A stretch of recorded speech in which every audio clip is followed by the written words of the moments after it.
101.7 Sam FM. Yes, and it is Monday morning, everybody. And I'm so excited. This is somebody I've wanted to have on the show for a while, and I finally got a chance to have her in on the show today. Big time TV star, everybody. I am just so excited. You shake your head modestly. I've been watching on TV forever. Robin Shea, everybody in the studio. How you doing, dear? Good morning. Good morning. Good yes, morning. and this is going to be so much fun because we share a passion, and that is the vigor for life, first of all. Health and fitness. Health and fitness, and living a healthy lifestyle. That's right. In general. And I think one of the things is living a healthy lifestyle, I know you can agree on this too, is it's not just going to the gym or being active, it's going the whole 9 yards, right? Right. It's starting in the mind and making those little small changes that end up just radiating through everything else that you do. Now, I saw this stat, and I heard you talking about it when we got here too.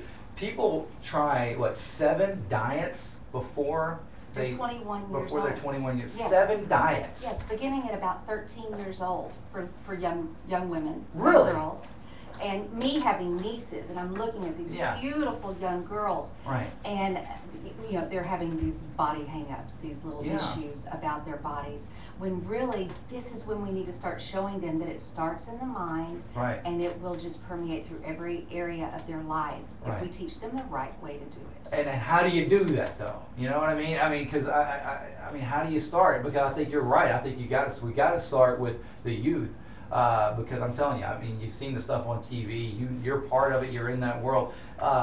The kids nowadays, they're not eating good. They're not living right, and they don't have a right in their mindset. And they've almost been brainwashed. The tragedy of it all is that in so many situations they have very little choice as to what they're being served. Exactly. Yeah. And then they lack the knowledge to make the great choices. But let me back up a second. Yeah, no, I'm with you now. You just go where you need to go. When I started to read and to study, and I'm just one of those obnoxious people that when I do get into something, I've got to learn it inside out, sideways, backwards. I drive my husband and my family crazy. Right. Now, I've been into health and fitness for a very, very long time. Right. But dragging my 4 boys and my husband up that hill of health and fitness with me has been quite a struggle because they don't quite share the passion that I have. So it's been somewhat of an uphill battle. But when I really started getting into this and started doing the research, I looked to sports psychologists, first of all, what gets an athlete in their most prime shape. Right. And it all comes back to the mind. We have 2 types of goals that we set as humans. We set small little instantaneous goals,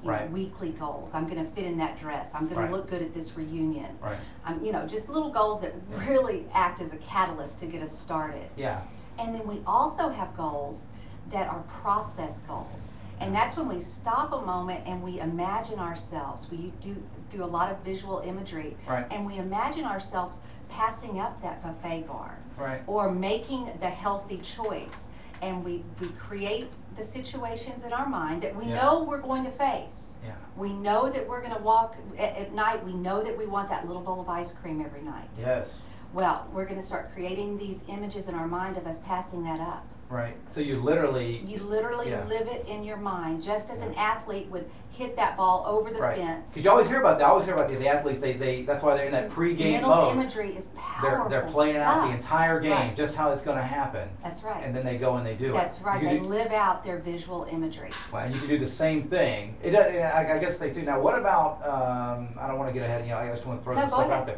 But what about the people who think it's too late for them? Do you run into that a lot? Do you see people, it's like, oh, it's too late for me. I can't do it. I'm already 100 pounds overweight. I'm 75 pounds overweight.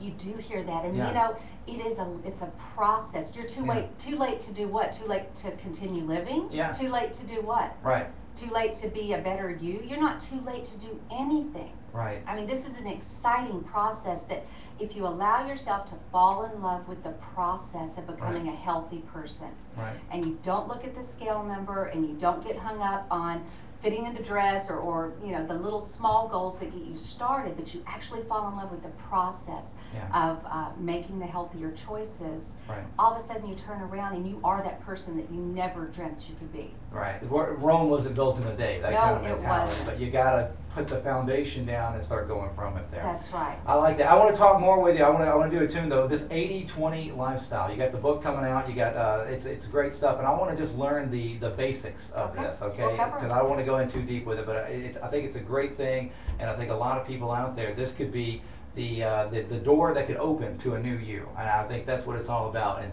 as I was telling you when you got here earlier, you know, it's all about one thing. I want to be able to change people's lives with this show, and that's one of the things that I've found that I have a passion about, just like you do as well. Except I can't write, so I can't write a book.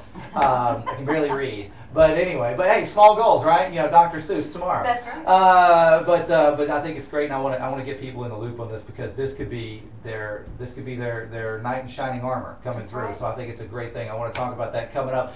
Also, something too, a little tip I want you to share with us when you said when you go shopping, a way that you go to the grocery store.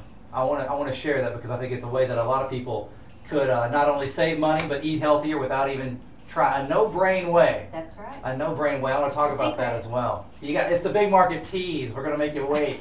Play Michael Jackson right now. It's the Tony Rose Morning Show. Rob and Shea live in the studio. 100.7 CMF.